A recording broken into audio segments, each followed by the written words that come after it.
Do you want to know how proteins and fats will affect your body and what it means for your nutrition and insulin level? Then you need to watch this video.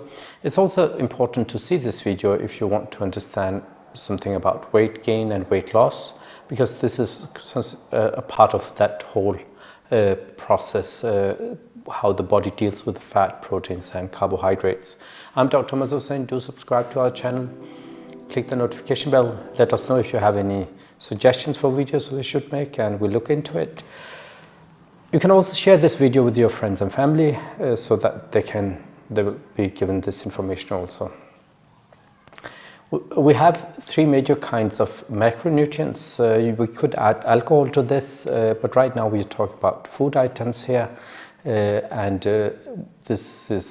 We've made a separate video on carbohydrates, and you might also want to see our video on the normal blood glucose level, because it will give you an understanding of how the body works in terms of food and nutrition. We also have a video on insulin. If you find this video to be hard to follow in some few places, then you might want to see that. Anyway, today we are going to talk about proteins and fat. Before we go there, I suggest we have a bit of talk about glycemic index and high and low glycemic food. So if we are over here, this is the high glycemic food and this is the low glycemic food. Low glycemic food is the food that our body has been accustomed to through hundreds, thousands and millions of years. The human body knows how to deal with it. It's the food that we would see, say, 50 years ago, 100 years ago, 200 years ago, 300 years ago.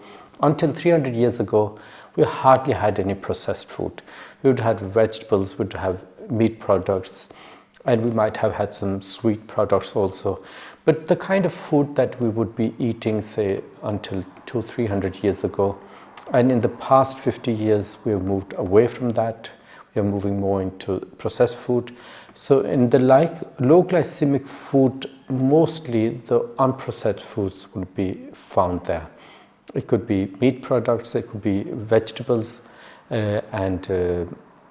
what happens there is the body understands what this is. This nutrition is something it can deal with. It's made to deal with it. So if we take some food, then our blood glucose level will slowly rise or quickly rise, and it will quickly be brought back again. And as soon as our blood glucose level rises, the slightest increase in our blood glucose level triggers insulin. Insulin has the responsibility to maintain a blood glucose level that is not harmful to our body. It's not harmful to our cells.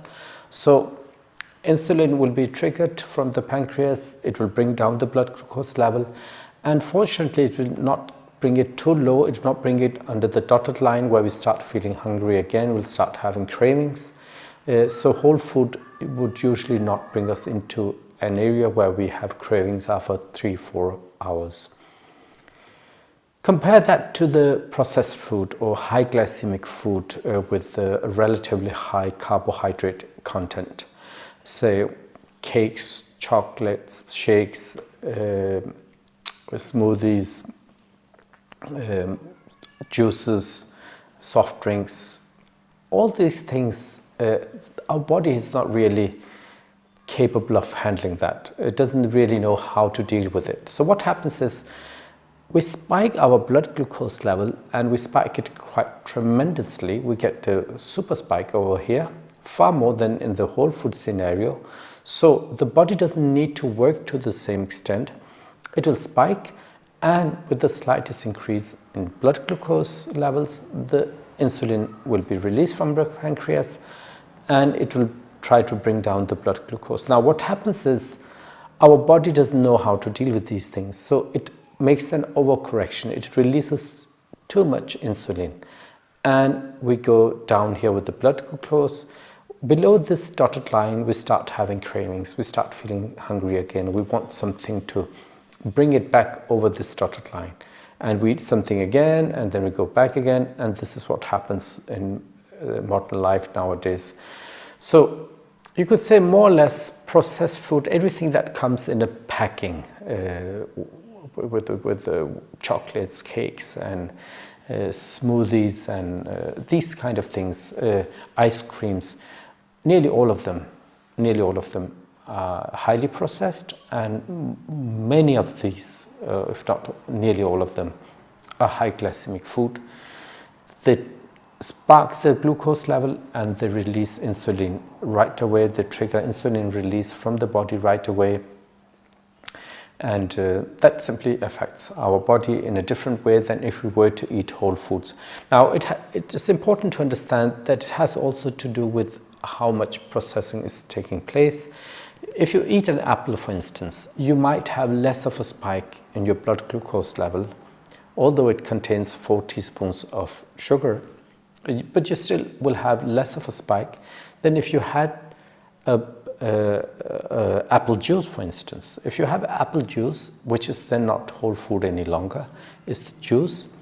Juice can be, it doesn't need to be digested first, it doesn't need to be broken down in the intestine and gastrointestinal tract. It can directly go into absorption. So it will spike our blood glucose more to have a glass of apple juice than having an apple. So it's not just about what item you're eating, it has also to do with how it has been processed, how it has been prepared. Cooked pasta would have a higher glycemic index than non-cooked pasta. I know it's not easy to eat non-cooked pasta, but the point is it does make a difference how much the cooking is and how easy it has become for the body to digest the food that we are eating. The more energy and time it needs to digest, the less spike we'll have and the more prolonged the process would be. The less we need to digest and break down in the intestine and the gastrointestinal tract, the less we need to break it down, the less time it will take before it will spike our insulin level. So high glycemic and low glycemic food are important, and we will because they affect the way we release insulin in the body. I just want to talk a bit about the macronutrients generally. So if you look at carbohydrates, nearly all carbohydrates, they're basically just sugars, it's glucose basically. Even whether it's the simple or the other, it's all sugars for all practical purposes. This is the red one here. The blood glucose level will spike very high and come down very soon because it triggers a great insulin response. If we take something with protein, it will take longer for us to break it down here. The yellow line here, it will take longer to break it down and digest it and absorb it, and it will keep the blood glucose higher not higher than carbohydrates, but it will keep it above the fasting level for a longer time, and will feel full for a longer time with proteins. And our desire to eat something again will not return back before 4, 5, 6 hours maybe. With carbohydrates it's faster. If you take fats, it will keep our blood glucose, will feel full for a longer time, and it will take 6, 7, 8, 9, 10, 11 hours before we'll start having the need to eat again, we'll feel hungry again. So I usually compare this, say, I compare carbohydrates to paper and proteins to wood and fat to iron. If you take 1 kilo of paper, it will burn right away. 2 minutes, it's gone. If you take wood, it will keep you warm for longer. If you have iron, metal, it will keep you warm for even longer. So the fat is like the iron, the protein is like the wood, and the paper is like the carbohydrates. So we want food that will keep us full for longer, and we won't have the craving, and we won't want to eat more right away. So we don't want to spike the insulin. And why is it that we don't want to spike the insulin? We'll talk about that. It's a repeat partially from a previous video on insulin. So insulin stimulates the formation of triglycerides, cholesterol, fatty acid, and VLDL. So it simply stores the excess energy glucose as fat in the body to be used on a rainy day when you don't have access to food. We should be able to then mobilize the resources and go through the days without food. At the same time, it also prevents the breakdown of fat for fuel. Again, we have sufficient in the fed state, we have high insulin levels, we have sufficient energy coming in, we want to store it, we don't want to pull it from the stores and utilize it for energy. We want it to keep it there, so it hinders the breakdown of fat for fuel and it stores the excess energy as fat. And what it also does, it's a by the way thing, it's not directly, right now we don't find it relevant maybe, but it also reduces detoxification by the liver. If the detoxification is reduced, the inflammation is increased. So people with insulin resistance or insulin heightened levels of insulin, they would have tendencies to not feel completely well, maybe pains in the bones and the muscles, and not comfortable, tired, maybe exhausted, and so on. So this is something that is seen as part of the heightened level of insulin and insulin resistance. But all in all, what insulin does, it lowers glucose. We like that, we want that to happen, but it also increases fat storage and decreases fat for fuel. Now, that's really good. We want that if we have an unreliable supply of food. But if we had 6 meals yesterday, 3 meals yesterday, 3 smaller meals, and we had some junk food, we had some ice cream, chocolate, smoothie, milkshake, and some popcorn today again and tomorrow and for the next 3 months, well, then it's not a good thing, because then it is that we are starting to get overweight, and we don't want that. In most cases, people don't want that. So from a weight perspective, from a health perspective, this is not a good situation. We don't want to be in that situation. We want to reduce our insulin levels. And the insulin level is increased with carbohydrates, less so with proteins and fats. Let's look at some food items. Say, chicken leg versus chicken breast. What is the most preferable for us? Well, we can see that in the case of chicken leg, we don't have any carbohydrates, while we have 2.2 grams of carbohydrates in 100 grams of chicken breast. So we'll have a small contribution to a more immediate rise in blood glucose levels. And protein, we have 19 here, 17 in the chicken breast. And fat is 4.2 in the chicken leg, while it's in the chicken breast is 0.4. So all in all, the chicken breast would have a little amount of carbohydrates and less protein and less fats than the chicken leg. So we'll have a bigger increase in the insulin, in the blood glucose and the insulin, and as compared to the chicken leg. So between these two, I would certainly go for chicken leg. So 70% lean beef versus lean beef. Carbohydrates, they're all the same, so we are happy with that. Protein, 14 grams here and 19 grams in the lean one. So 70% lean, we are looking at 14 grams versus 19 grams here. But in fat, the 70% contains more fat.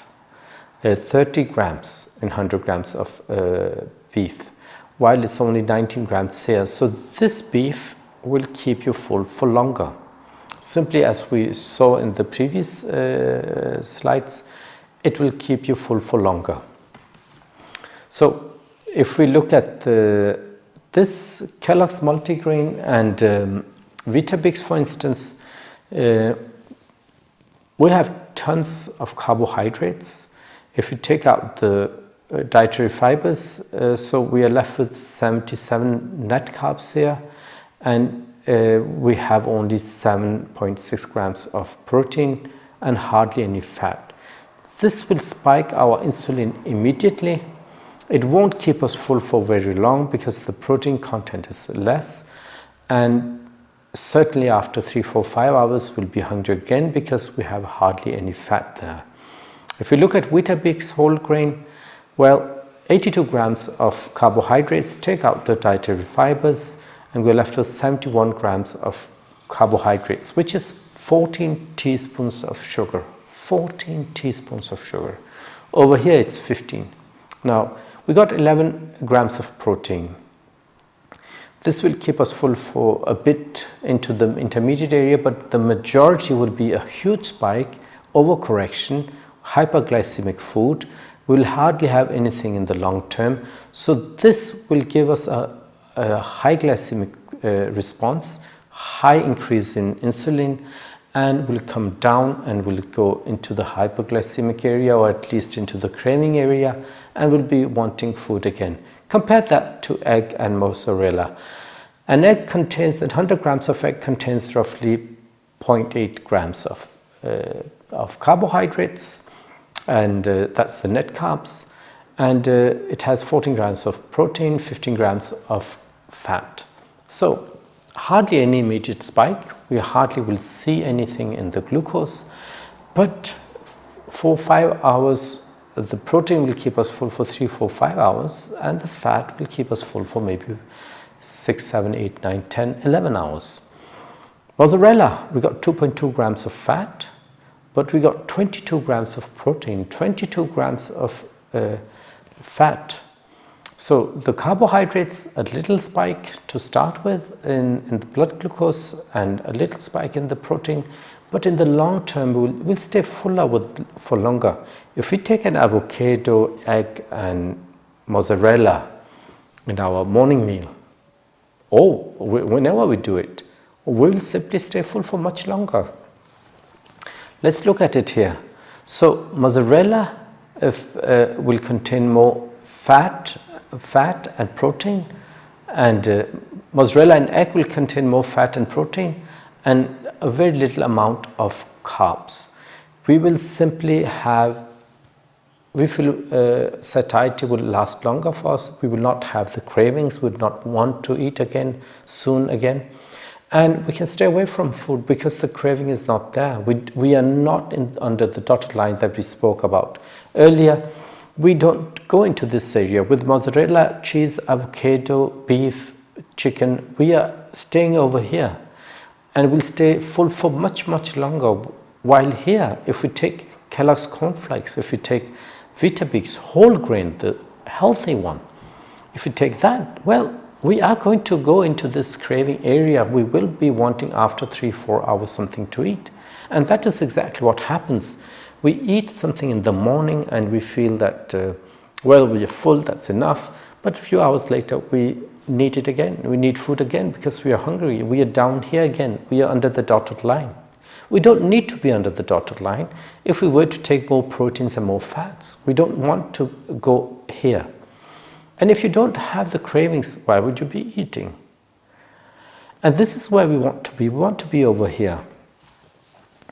So this concludes our video on proteins and fats. The take-home message is, if we want to reduce our weight, if we have problems with the heart, with the proteins and so on, we need to, with our weight, diabetes and so on, we want to increase fats. Secondly, primarily the fats, and secondly the proteins. And we'd want to reduce carbs. Cholesterol, we have a separate video on that. If you are worried about the cholesterol, if you take fat, nothing to worry about. That's the conclusion. But you can check the video out and see what the science is behind that. So do subscribe to our channel, click the notification bell. Let us know if you want us to make a video on any specific subject. We'll look into it. And do share this video with your friends and family. I wouldn't mind if you did.